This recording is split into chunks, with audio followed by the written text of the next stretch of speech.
Hello, everyone.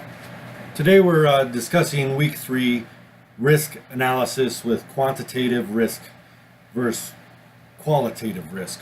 We're going to speak a little bit about the questions.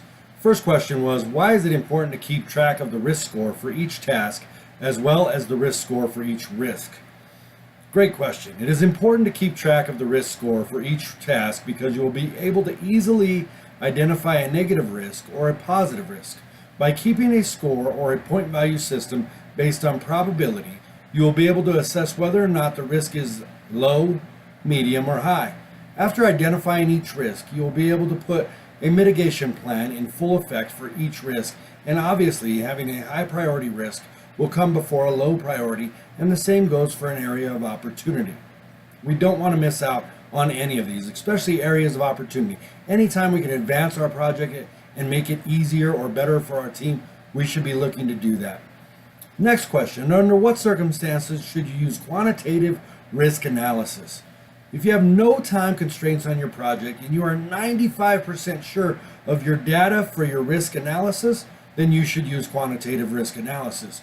You will also need a well-developed project model and a prioritized list of project risks.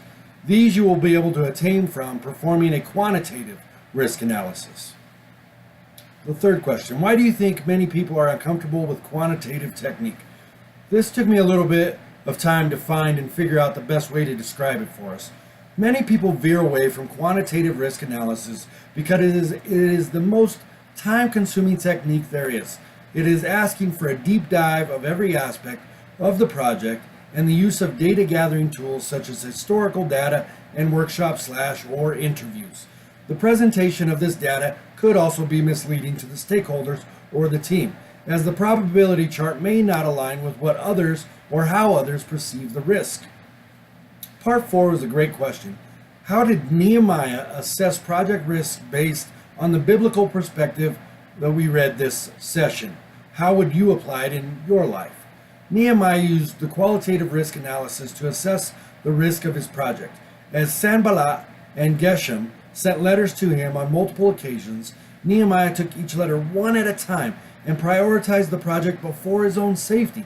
He understood that the project meant more to his community and his people than his own safety of going out and meeting them, and not only him being destroyed, but then his community being destroyed. In my own life, I often become overwhelmed by all of the different projects that I am trying to work on at the same time. When I am at work, I'm also thinking about school. And when I'm at school, I'm also thinking about my relationship with my daughter. I know that I need to perform well at work so I am able to advance my career. At school, I know I need to understand the information so I can advance my career. But with my daughter, I'm trying so hard that the relationship feels forced at times. And I need to take a moment and understand that you can only eat the whole pizza one bite at a time. It is very hard for me to take a step back and stop working on these things. But what I've compartmentalized my life as, when I'm at work for 8 hours, I'm at work for 8 hours. I block out school. When I get off of work and I'm driving home, that's the reflection period of how work went and how I can better assist my teammates every day. When I get home, I start my schoolwork. Then I only think about school. I don't think about my daughter. I'm not texting anybody. I'm not thinking about work, what I could have done better there. I'm reading and I'm deep diving into the schoolwork. Then after I'm done with the schoolwork, I reflect on that again, and I do a little prayer before I talk to my daughter.